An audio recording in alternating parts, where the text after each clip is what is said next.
So on the line of waking up, enlightenment, reality, spiritual bypassing, reality bypassing, there's another thing, another little tool that we were talking about yesterday, actually, another little way of exploring this.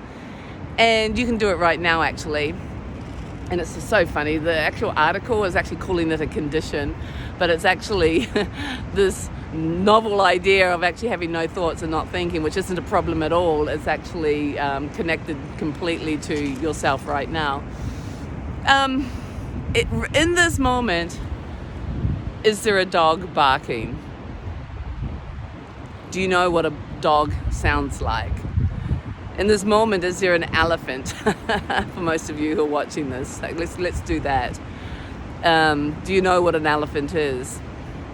So is there an elephant making elephant noises? What does it do? Trumpet or something?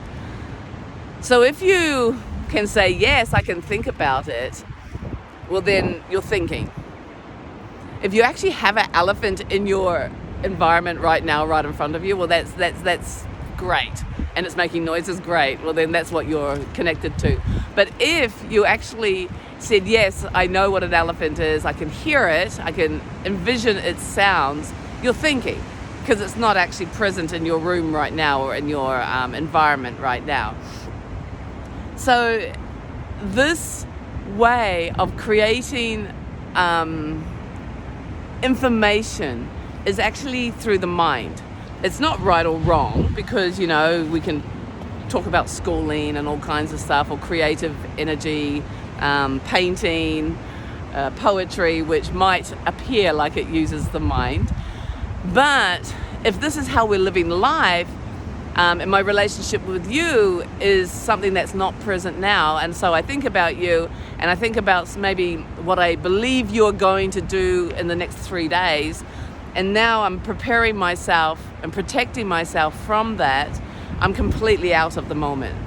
Or if I think about who you were a year ago, and right now I'm still angry, upset, or happy for how you were a year ago, I'm completely out of this moment. So my relationship with you then is based on past experiences or future possibilities, right?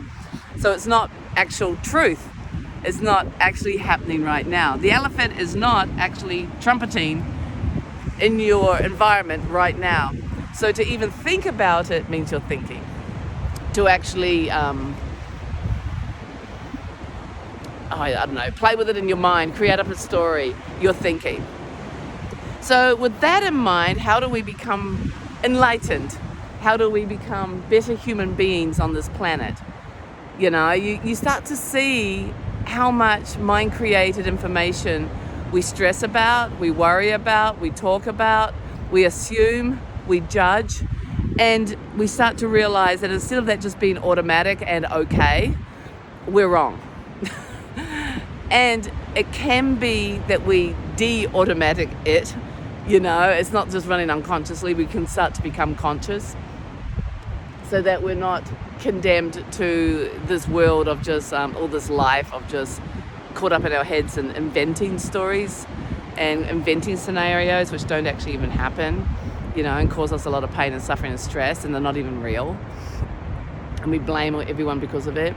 And we changed our way we live to actually being okay, in love with life, enjoying our existence, enjoying today, being present, being in clear communication with the people in our life right now.